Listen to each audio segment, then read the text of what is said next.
Hello everyone, I am Karan Kumar Arya. आज से हम करने वाले हैं complex number and quadratic equations, जो चैप्टर हमारा 5th नंबर का क्लास 11 मैथमेटिक्स में, उसकी आज हम शुरुआत करेंगे। आज हम करने वाले हैं इंट्रोडक्शन ऑफ कॉम्प्लेक्स नंबर। ठीक है, तो देखिए क्वाड्रेटिक इक्वेशन भी लिखा है मैंने उसके नीचे, वो चैप्टर का नेम ही है। ठीक है, आपने क्लास 10th तक क्या पढ़ा था क्वाड्रेटिक इक्वेशन के बारे में, वो देखते हैं। उससे ही हमारा कॉम्प्लेक्स नंबर पैदा होता है। ठीक है, with the help of quadratic equations हम कॉम्प्लेक्स नंबर को डिराइव करेंगे, और वहाँ से एक क्वाड्रेटिक जो कॉम्प्लेक्स नंबर है उसका क्या होता है, एग्जिस्टेंस आता है इस दुनिया में। ठीक है, और जो कॉम्प्लेक्स नंबर है, मैं मोटा मोटा आपका एग्जांपल दे रहा हूँ। रियल नंबर्स अभी तक हमने पढ़ा था कि सबसे बड़े नंबर्स रियल नंबर्स होते हैं, नहीं। अब आप पढ़ेंगे कि कॉम्प्लेक्स नंबर सबसे बड़े नंबर होते हैं, फिर डिवाइड होते हैं। वो मैंने आपको बड़ा बताया है सेट वाले चैप्टर में। ठीक है, वहाँ जाके आप देख सकते हैं। तो चलिए फिर स्टार्ट करते हैं। क्वाड्रेटिक इक्वेशन है, क्लास 10 में पढ़ा है हमने कैसे रूट्स निकालते हैं। रूट्स ऐसे निकालते थे हम, x is equal to minus B plus minus B square minus 4ac, ठीक है, अपॉन 2a, कुछ ऐसा करते थे।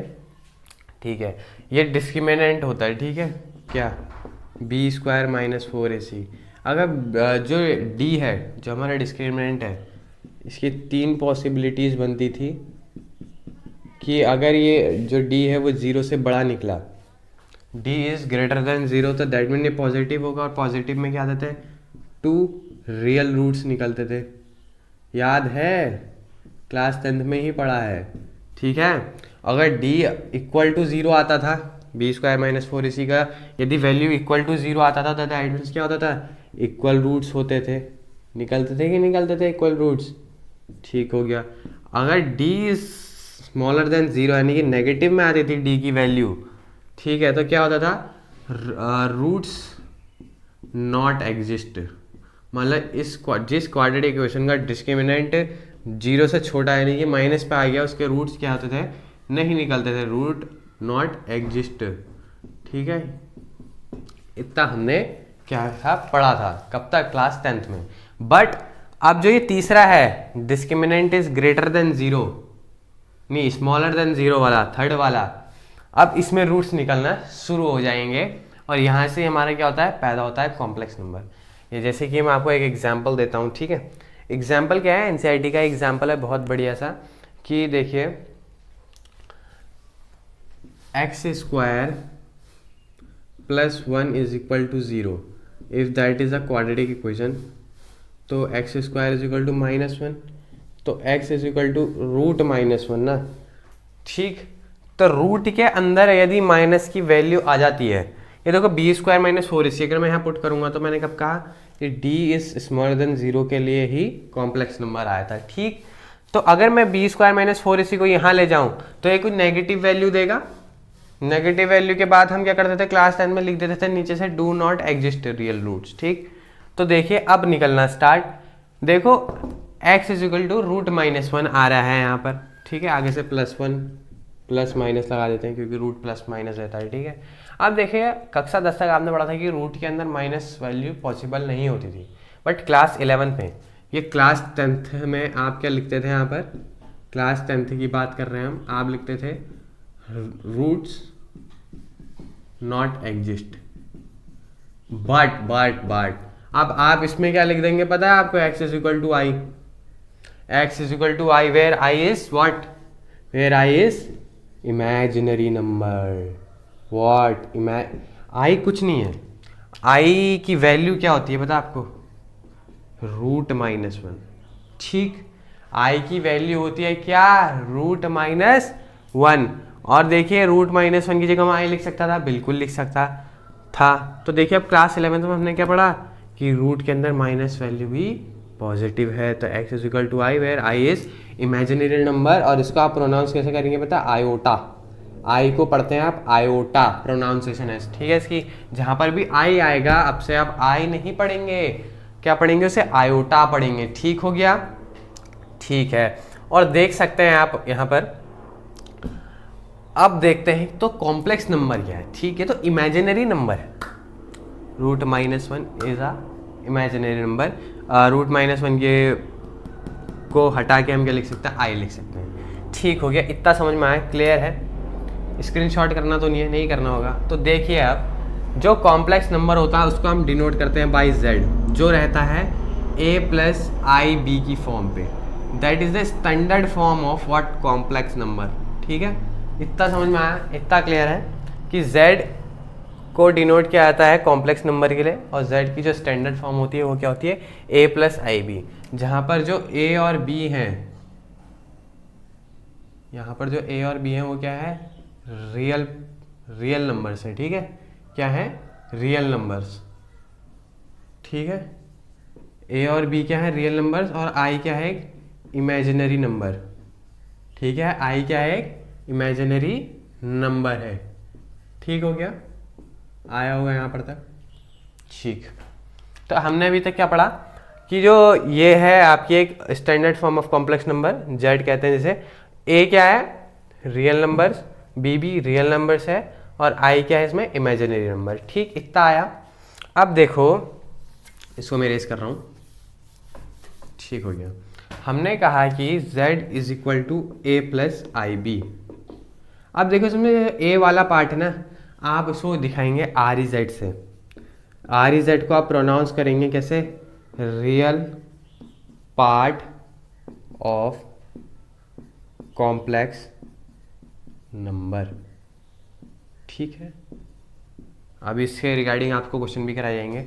और जो ये है आई बी, ये आप किसको डिनोट कर रहे हैं, ए को। ठीक है, और जो आई बी है इसको आप कहेंगे क्या, imagine I am Z, I am Z. ठीक है, that means imaginary part of complex number.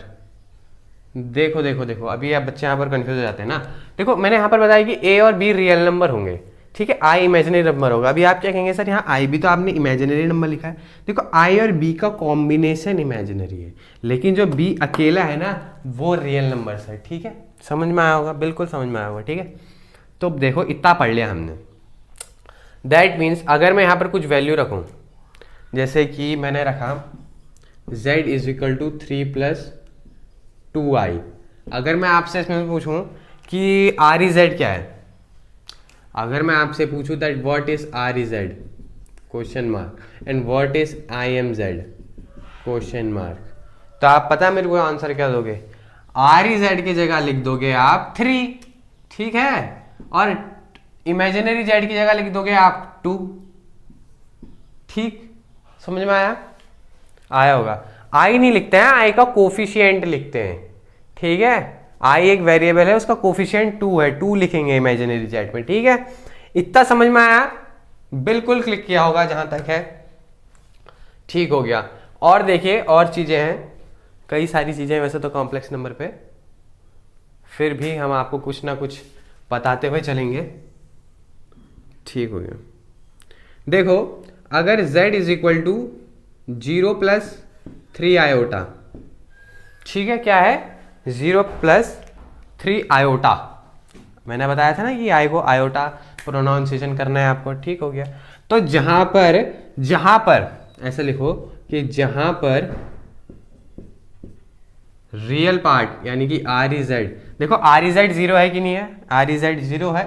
ठीक हो गया, जहां पर आर ई जेड क्या होता है, 0 होता है, तो उस कॉम्प्लेक्स नंबर को क्या बोलते हैं, प्योरली व्हाट, प्योरली क्या है, देखो इमेजिनरी नंबर, प्योरली इमेजिनरी। ठीक है, प्योरली इमेजिनरी। ठीक हो गया, समझ में आया, बहुत इजी है, कुछ ज़्यादा बड़ी बात तो है नहीं, कुछ ज़्यादा हमने आपको बता नहीं दिया, बहुत इजी सवाल था। ठीक है, ठीक हो गया।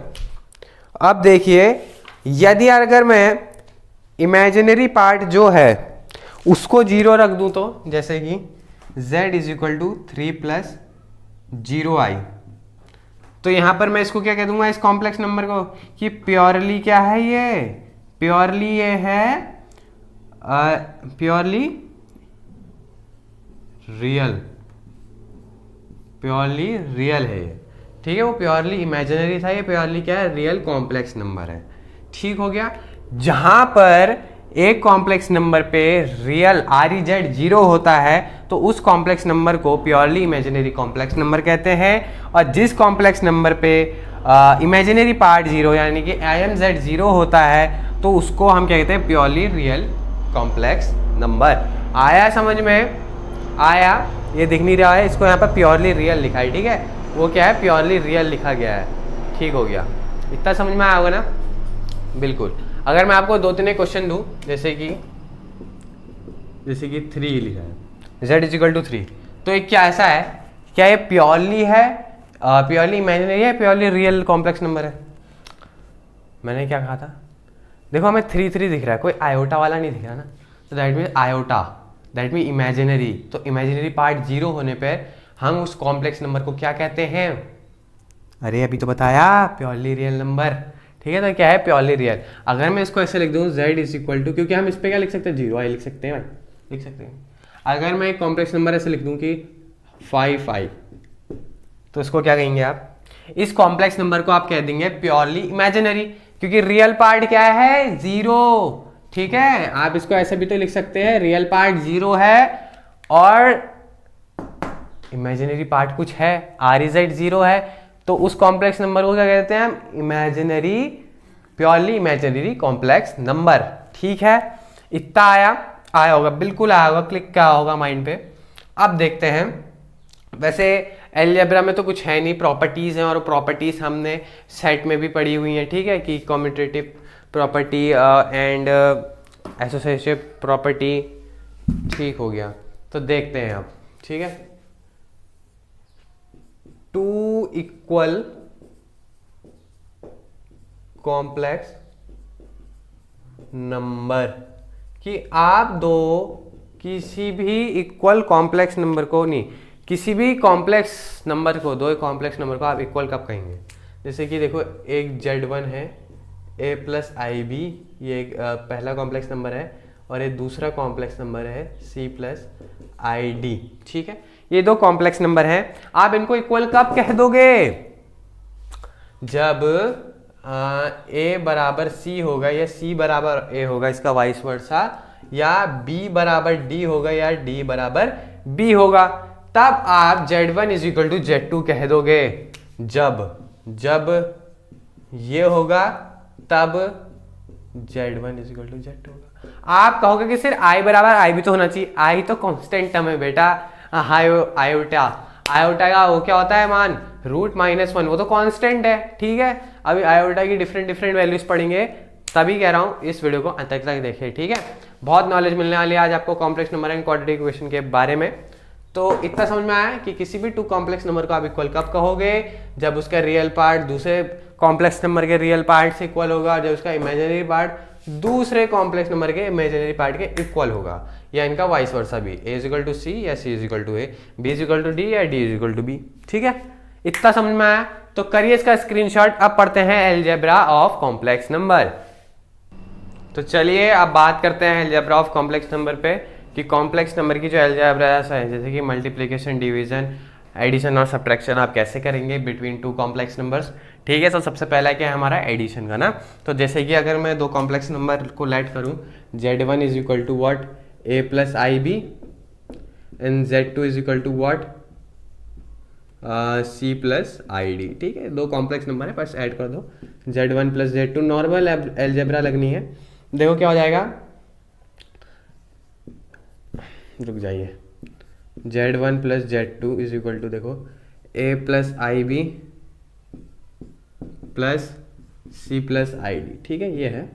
अगर मैं इनको इरेज भी कर दूँ तो कोई फ़ायदा नहीं, कुछ नहीं बिगड़ेगा हमारा। तो देखो क्या किससे क्या जुड़ेगा, A से C जुड़ेगा, क्योंकि रियल पार्ट से जुड़ेगा, A + C, और देखो IB और ID जुड़ेगा, अगर मैं इनमें से I कॉमन ले लूँ तो B + D। ठीक है, तो ऐसा कुछ हमारा कॉम्प्लेक्स नंबर जुड़ता है, रियल पार्ट से रियल पार्ट जुड़ेगा, इमेजिनरी पार्ट से इमेजिनरी पार्ट जुड़ेगा। ठीक है, इतना समझ में आया, यस या नो? थोड़ा जुकाम भी लग रहा है यार आज तो।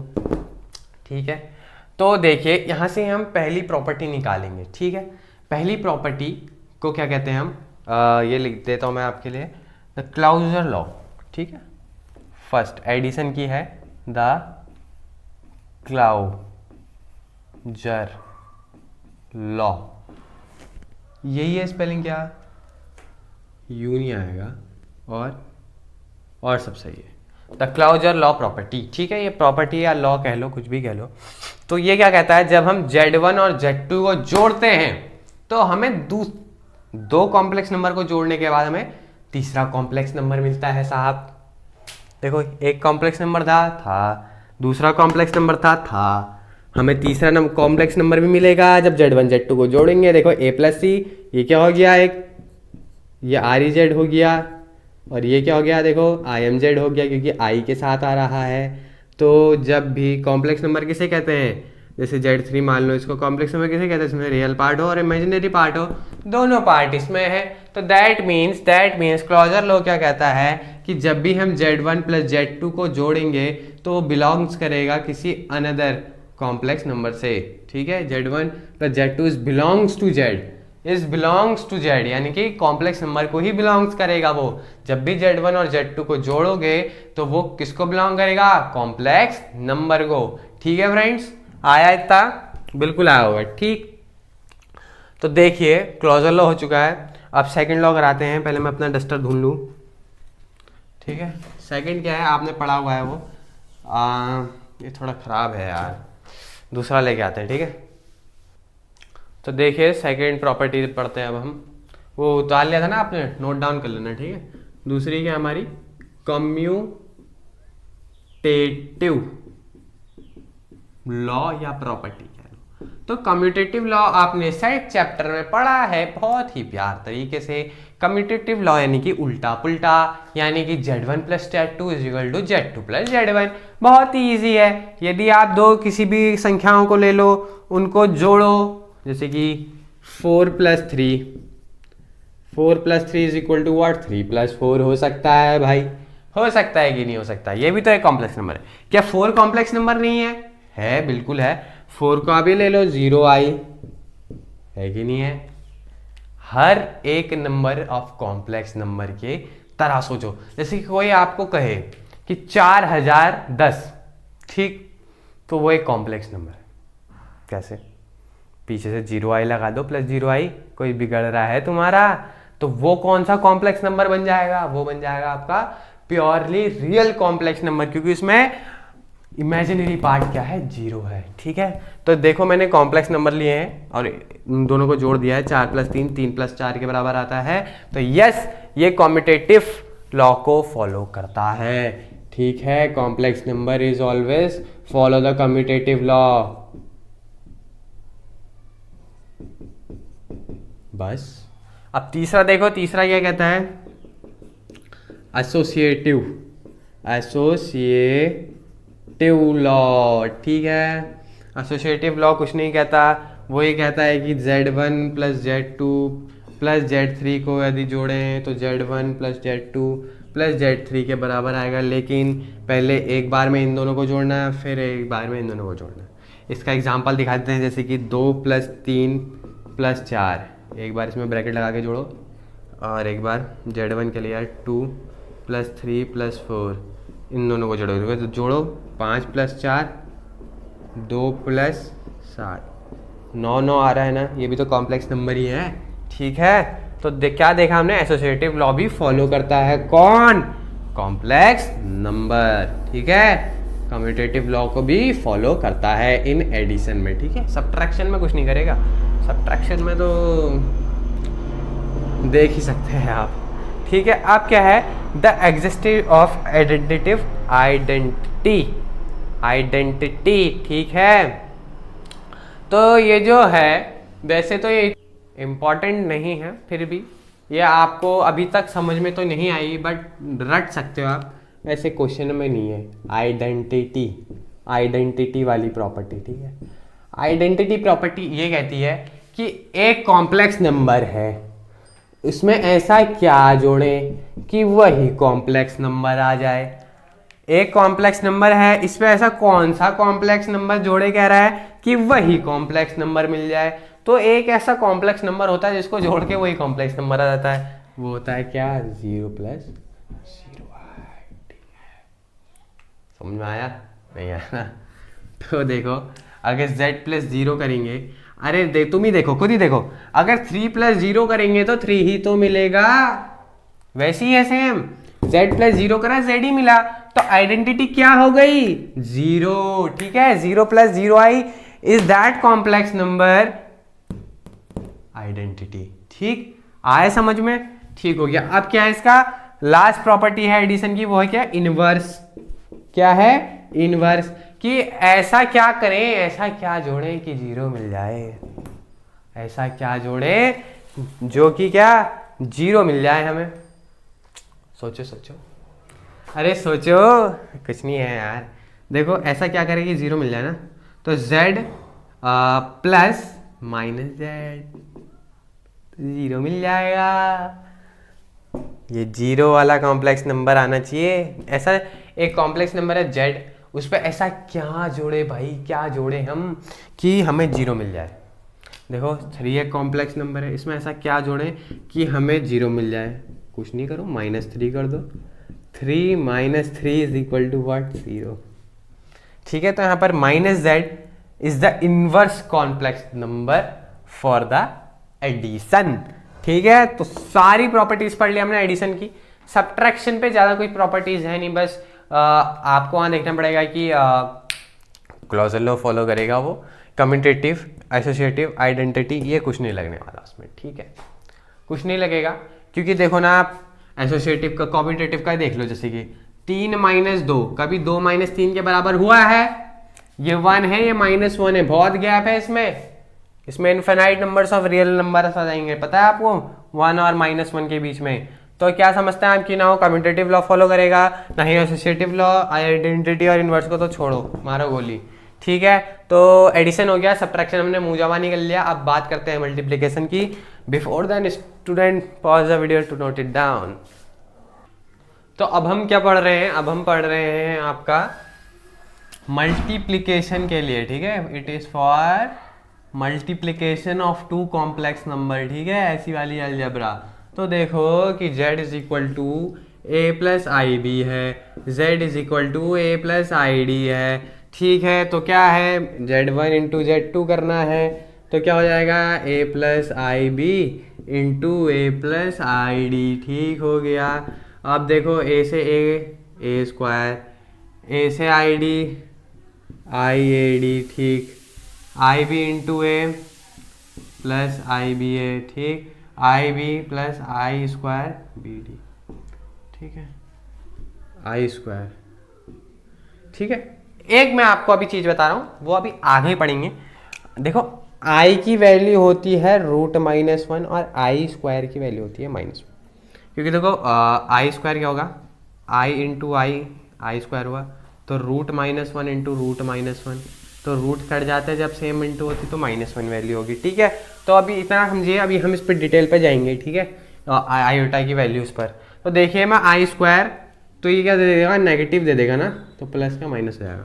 तो देखो क्या जाएगा, देखो देखो देखो, तो A square plus I B D ना, तो देखिए A square minus B D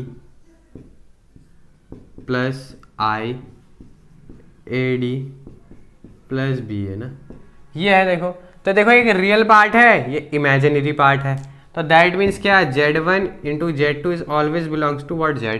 तो क्लॉजर लॉ को फॉलो करेगा। क्लॉजर लॉ क्या कहता है कि कभी भी 2 को मल्टीप्लाई करो तो बिलोंग्स करना चाहिए कॉम्प्लेक्स नंबर को। कर रहा है, बिल्कुल कर रहा है बिलोंग्स। ठीक है, तो ये पढ़ लिया। कम्यूटेटिव लॉ भी ये फॉलो करेगा, जैसे कि 2 into 3 is equal to 3 into 2 होता है कि नहीं होता है, तो बस z1 into z2 is equal to z2 into z1। देखो ये भी ये फॉलो करेगा, क्या, z1 into z2 into z3 is equal to z1 into z2 into z3। Of course करेगा ये भी। ठीक है, आइडेंटिटी। अब ऐसा क्या कॉम्प्लेक्स नंबर लाएं कि 0 मिल जाए हमें, नहीं 0 नहीं, आइडेंटिटी में क्या होता है, हाँ, ऐसा क्या कॉम्प्लेक्स नंबर से इसको इंटू करे कि यही मिल जाए भाई। ऐसा कौन सा कॉम्प्लेक्स नंबर होता है, साफ सीधी बात, ऐसा कॉम्प्लेक्स नंबर सिर्फ होगा क्या, 1। तो z into 1 is equal to what, z। देखो 1 भी क्या है, कॉम्प्लेक्स नंबर है, i प्लस 0 आयोटा, ठीक है। तो इसकी आइडेंटिटी क्या हो गई 1 पे। आइडेंटिटी क्या होती है किसी भी कॉम्प्लेक्स नंबर की, मल्टीप्लिकेशन में 1, ठीक है। अब इन्वर्स देखते हैं। इन्वर्स मतलब बस निकालो इन्वर्स मतलब 1 मिल जाना चाहिए, ऐसा क्या इंटू करे तो z into 1/z is equal to 1 मिल जाएगा, ठीक है, कट के, ठीक हो गया। तो इन्वर्स भी पढ़ ली। इसमें एक डिस्ट्रीब्यूटिव भी होती है, वो इसके अंदर ही आ जाती है कि जैसे कि हमने नॉर्मल अलजेब्रा पढ़ी ना कि a प्लस बी, नहीं ए नहीं रखते हैं, x प्लस वाई, तो क्या होगा, पहले a x के साथ जाएगा फिर a y के साथ, ऐसी ये भी फॉलो करता है, उसको डिस्ट्रीब्यूटिव लॉ कहते हैं। और देखो डिवीजन भी पढ़ने की जरूरत नहीं है, नॉर्मली डिवीजन होता है और वो भी किसी की फॉलो नहीं करता कि देखो ना 3/4 इज इक्वल टू 4/3, कभी भी नहीं। तो ना कम्यूटेटिव नहीं फॉलो करेगा, एसोसिएटिव भी फॉलो नहीं करेगा, ना ही कुछ फॉलो करेगा, ठीक है, ठीक हो गया। तो समझ में आया। देखिए सारी अलजेब्रा हमने पढ़ ली है, अब हमको क्या पढ़ना है वो देखते हैं। अब हमको पढ़नी है आयोटास की वैल्यू और जो ये मल्टीप्लिकेटिव इन्वर्स है ये भी हम आगे देखेंगे, ठीक है, कि किसी भी कॉम्प्लेक्स नंबर का हम मल्टीप्लिकेटिव इन्वर्स कैसे निकालते हैं, इसको अभी इन डिटेल पढ़ेंगे। तब तक करिए आप इसका स्क्रीनशॉट। चलिए फ्रेंड्स अब पढ़ते हैं पावर ऑफ आई के बारे में। तो पावर ऑफ आई, ठीक है, आई की वैल्यू पता है, हमें आई की वैल्यू पता है क्या होती है, √-1, ठीक। आई स्क्वायर की वैल्यू कैसे निकाल देंगे, आई इंटू आई करके, ठीक है, ठीक हो गया। तो √-1 इंटू √-1 इज इक्वल टू -1, ठीक है। अब आई क्यूब की वैल्यू कैसे निकालेंगे, देखो आई क्यूब को क्या लिख सकता है आप, आई स्क्वायर इंटू आई, ठीक। आई स्क्वायर की वैल्यू -1 इंटू आई, तो क्या हो जाएगा, -i वैल्यू होती है किसकी, आई क्यूब की, -i, ठीक। अब देखो i4 की वैल्यू क्या हो जाएगी, i4 को क्या लिख सकता है आप, आई स्क्वायर इंटू आई स्क्वायर, ठीक है। तो i की वैल्यू कितनी होती है, -1, इसकी भी -1 इज इक्वल टू 1। तो ये प्रॉपर्टी नहीं, ये चार वैल्यूज यदि आपको याद है, कौन सी, ये चार, तो आप कुछ भी वैल्यू निकाल सकते हो ऑफ आयोटा, ठीक है, समझ में आ रहा है। कोई सी भी वैल्यू निकाल सकते हो आप, कोई सी भी वैल्यू, अगर आपको ये चार वैल्यू पता है तो, कि i की वैल्यू होती है √-1, आई स्क्वायर की वैल्यू होती है -1, आई क्यूब की वैल्यू होती है -i और i4 की वैल्यू होती है 1, तो आप चाहे करोड़ रख दो i की पावर में, आप उसकी भी वैल्यू ऐसे चुटकी में बता दोगे, ठीक है। देखते हैं, क्वेश्चन करते हैं इसके ऊपर, ठीक हो गया। पहले मैं इसको अच्छे से लिख लेता हूँ, इसको रफ करके। देखो आई स्क्वायर की वैल्यू कितनी निकाली थी, -1, आई क्यूब की वैल्यू -i, ठीक है, और i4 की वैल्यू +1। अब देखो आपको आना चाहिए 4 का पहाड़ा, किसका पहाड़ा, 4 का पहाड़ा, ठीक है। तो 4 को यदि हम किसी से डिवाइड करवाते हैं तो 3 रिमाइंडर आते हैं हमारे, 4 रिमाइंडर आते हैं, सॉरी, या तो 0 आएगा, तो 1 आएगा, या तो 2 आएगा, या तो 3 आएगा। तो यदि मैं एक क्वेश्चन लो, जैसे i की पावर मेरे को निकालना है 239, i की पावर 239 की वैल्यू क्या है, तो सबसे पहले जो आपको पावर में दिया उसको 4 से डिवाइड करो, 239 डिवाइडेड बाई 4 कितना, 5 बार 20 में, -3 9, ठीक। फिर कितना, 9 टाइम्स 36 में -3, तो रिमाइंडर क्या बच रहा है, 3। तो मैं इसको कैसे लिख सकता हूं, देखो i की पावर 4 इंटू क्या, 59, ठीक है, प्लस क्या लिख सकता हूं, 3 लिख सकता हूं कि नहीं लिख सकता हूं। तो देखो 4 की वैल्यू कुछ भी हो तो इतने का मान, देखो इतनी की वैल्यू कितनी आएगी, 4 की वैल्यू कितनी होती है, 1, तो कितना जाएगा 1 इंटू, देखो ये प्लस का साइन कभी भी कब आता है, जब भी बेसेस सेम होती है और उनको इंटू कर दिया जाता है तो पावर ही क्या होती है, ऐड। तो +3 का मतलब क्या है, +3 का मतलब कि इंटू आयोटा की पावर 3 रही होगी, बेस सेम तो पावर ऐड हुई होगी, ठीक है, इसका मतलब ये है। तो आयोटा की पावर 3 यानी कि -1, तो मान क्या गया, -1। समझ रहे हो, बस 4 वैल्यू याद होनी चाहिए आपको। एक और क्वेश्चन करते हैं, जैसे कि अगर मैं 520 ले लूँ या 420 ले लूँ, सपोज दैट आई की पावर 420, तो देखो आई 420 को 4 से डिवाइड करते हैं, ठीक है, 420 डिवाइडेड बाई 4, 1 4 माइनस 0, अबे 10 बार से ले गया ये, 2 फिर 5, 105 टाइम। ठीक है, तो 105, तो 4 गुणा 105 प्योर टाइम प्लस 0। ठीक है, तो प्लस 0 कब आएगा, प्लस 0 कब आएगा बताएगा कोई? प्लस 0 यानी कि किसी की भी पावर 0 रख दो, उसका मान 1 होता है। ठीक है, तो प्लस 0 ना भी लिख के मैं इतना ही करूं, देखो 4 का मल्टीपल है कि नहीं है? ठीक है, 4 का मल्टीपल है ना, तो दैट मीन्स I4 की वैल्यू कितनी होती है? 1, तो इसका आंसर भी 1। बहुत सिंपल है। अगर मैं आयोटा की वैल्यू 38 रख दूं तो क्या, देखो मैं इसको क्या लिख सकता हूँ, 1 अपॉन आयोटा 38 ना, तो आयोटा 4 इंटू 9 प्लस 2 ऐसा लिख सकता हूँ। तो 1 अपॉन इतने का मान तो 1, इसका 1 प्लस 2 कैसे आया होगा, जब इंटू होगा I2 से।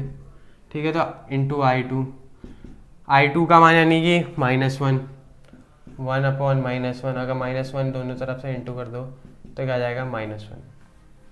ठीक है, आया मजा? बहुत अच्छे सवाल है। ठीक है, कुछ नहीं करना था हमें, बस 4 का पहाड़ा पढ़ना है, जितना रिमाइंडर आएगा उसी पर आयोटा की वैल्यू फिक्स्ड रहेंगी। ठीक है, तो हमने पावर ऑफ आई पढ़ लिया।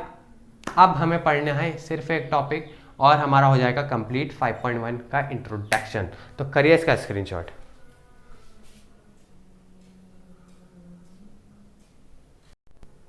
चलिए फ्रेंड्स, नेक्स्ट प्रॉपर्टी पे बात करते हैं। प्रॉपर्टी तो क्या कहेंगे, एक फाइंड करना है। ठीक है, इंट्रोडक्शन के अंदर नहीं दिया हमने क्योंकि वहाँ पर थोड़ा टफ दिया गया है, वहाँ पर मोड और कॉन्जुगेट की बात करी गई है। अभी हम भी करेंगे उस पर, कॉन्जुगेट पे बात। ठीक है, मॉड्यूलस और कॉन्जुगेट। तो find the multiplicative inverse of 2 - 3i। तो सबसे पहली बात हमें क्या फाइंड करना है, जेड इनवर्स। ठीक है, multiplicative inverse, Z multiplicative inverse को आप ऐसे सिंबलाइज कर सकते हैं। ठीक है, या फिर इसको प्रोनाउंस आप क्या कर सकते हैं, मल्टीप्लिकेशन इनवर्स। ठीक है, तो कैसे फाइंड करते हैं? सबसे पहले जो भी आपको कॉम्प्लेक्स नंबर दिया गया है, जैसे कि z = क्या दिया गया है, 2 - 3i, तो इसको a + ib से कंपेयर करो और हमें निकालना है क्या, z इनवर्स = x + iy। ये हमें फाइंड करना है। ठीक है, ये भी एक कॉम्प्लेक्स नंबर है और ये हमें कॉम्प्लेक्स नंबर दिया है। तो सबसे पहली बात, ये कॉम्प्लेक्स दिया है नंबर, आप इसको कंपेयर करो a + ib से। ठीक है, a + ib से, तो a बराबर क्या दिख रहा है आपको, 2, और b बराबर क्या दिख रहा है आपको, -3। दिख रहा है कि नहीं दिख रहा है? बहुत सिंपल है, बस थोड़ा सा ध्यान लगाने की जरूरत है। एनसीईआरटी में टफ दिया गया है, मल्टीप्लिकेटिव इनवर्स निकालना मैं आपको अलग ही मेथड से कराऊंगा और बहुत ईजी लगेगा आपको। ठीक है, आप कंपेयर करना, फिर कमेंट में बताना कि सर एनसीईआरटी का ईजी था या आपका खराब हुआ। ठीक है, तो a = 2 दिखा हमने, b = -3, बस। अब हमें क्या निकालना है, x और y की वैल्यूज पता चल जाए तो आयोटा तो कांस्टेंट है, तो हमारा क्या निकल जाएगा, हमारा z इनवर्स। तो x की वैल्यू आप ऐसे निकालते हैं, x = a + a² + b², और आप y ऐसे निकालते हैं क्योंकि y भी निकालना है, तो y आप ऐसे निकालेंगे कैसे, -b/a² + b²। बस यही खेल है। तो वैल्यू पुट कर दो बस, 2/2 का स्क्वायर 4 प्लस -3 का स्क्वायर, प्लस का 9 ही आता है। ठीक है, y की वैल्यू क्या निकल जाएगी, देखो -b, यानी कि माइनस पहले था और इसमें भी -b है, तो प्लस का 3 अपॉन देखो 4 + 9।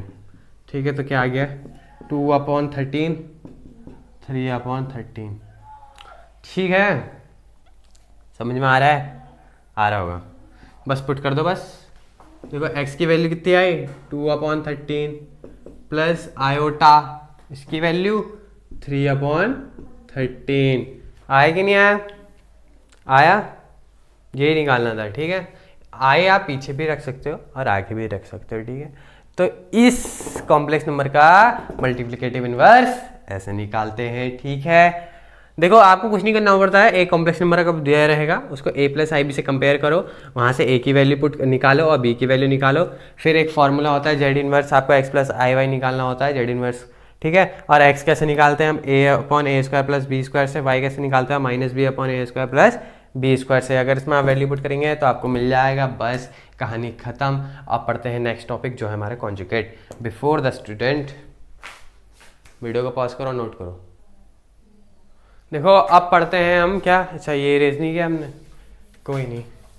देखो अब हमें पढ़ना है मॉड्यूलस और कॉन्जुगेट। मॉड्यूलस अभी हम नहीं पढ़ने वाले हैं क्योंकि उसका अच्छी सा एक्सप्लेनेशन दिया है इसकी नेक्स्ट वाली एक्सरसाइज में, तो वहां पर उसका यूज भी होना तो हम वहां पर पढ़ेंगे। अभी हम सिर्फ बात करते हैं कॉन्जुगेट पे, ठीक है, ओनली ऑन कॉन्जुगेट। तो कॉन्जुगेट क्या है, एक कॉम्प्लेक्स नंबर ले लो, ठीक है। कॉन्जुगेट क्या होता है, कॉन्जुगेट को आप जैसे कि कॉन्जुगेट निकालना हमको जेड का, तो जेड बार से उसे डिनोट करते हैं। जेड बार को आप प्रोनाउंस कैसे करोगे, आप conjugate of complex number Z, ठीक है, ऐसे आप इसको प्रोनाउंस करोगे। बहुत वाइड हो चुका है हमारा वाइट बोर्ड, ठीक हो गया, ठीक है। तो कॉन्जुगेट ऑफ जेड को आप ऐसे लिखते हैं जैसे कि जेड प्लस आई भी एक आपको क्या दिया गया है, कॉम्प्लेक्स नंबर दिया है, तो बार लग के क्या होता है पता है, जो भी आई वाला पार्ट होता है, जो भी इमेजिनरी वाला पार्ट होता है, जो उसका साइन होता है वो चेंज हो जाता है। जैसे कि इमेजिनरी पार्ट का साइन क्या भी प्लस है, बस माइनस हो जाएगा, बस दैट इज अ कॉन्जुगेट, ठीक है। अगर मैं इसका फिर से कॉन्जुगेट करूं, इसका फिर से कॉन्जुगेट करो क्या, जेड बार का होल कॉन्जुगेट, फिर क्या होगा, ये जो आई बी यानी कि जो इमेजिनरी पार्ट है उसके सामने वाला साइन चेंज हो जाता है ना मैंने, तो माइनस था, अब क्या हो जाएगा प्लस, और यही क्या है जेड के बराबर होता है। एक प्रॉपर्टी हमने क्या कर ली, कॉन्जुगेट की कर ली।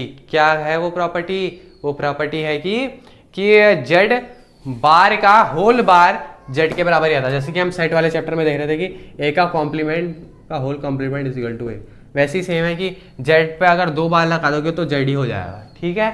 आया समझ में, 2-3 एक प्रॉपर्टी है, ज़्यादा इंपॉर्टेंस तो है नहीं उनका भी, कि Z1 अपॉन Z2 अगर इसका होल बार है तो वो क्या होगा, Z1 बार अपॉन Z2 का बार, ठीक है। ये दूसरे नंबर की प्रॉपर्टी है, ये पहले नंबर की प्रॉपर्टी है, आपको प्रूफ करके दिखाई हमने। तीसरे नंबर की प्रॉपर्टी क्या है, यदि Z1 इंटू Z2 है, ठीक है, इन पे बार लगा गया है, तो आप इसको कह सकते हैं Z1 बार इंटू Z2 बार, ठीक है। और कुछ नहीं है, ऐसी है, मल्टीप्लाई की भी ऐसी है, माइनस की भी ऐसी है, प्लस की भी ऐसी है, ठीक है, ज़्यादा कुछ नहीं है। बस आज क्या कर लिया हमने, क्वाड्रेटिक इक्वेशन और कॉम्प्लेक्स नंबर जो हमारा 5th नंबर चैप्टर था, 5.1 एक्सरसाइज का पूरा इंट्रोडक्शन मैंने आपको कराया है। अब आप जो है वो 5 एक्सरसाइज को एक बार देखना, उसको सॉल्व करने की कोशिश करना, यदि ना आए तो मैं जल्द से जल्द आपके लिए उस पर वीडियो बनाऊंगा। तो यदि वीडियो पसंद आएगी तो लाइक शेयर सब्सक्राइब करना ना भूलिएगा, और कमेंट सेक्शन में बताएगा कि आज का लेक्चर कैसा लगा। जय हिंद, जय भारत, पढ़ाई करते रहिए।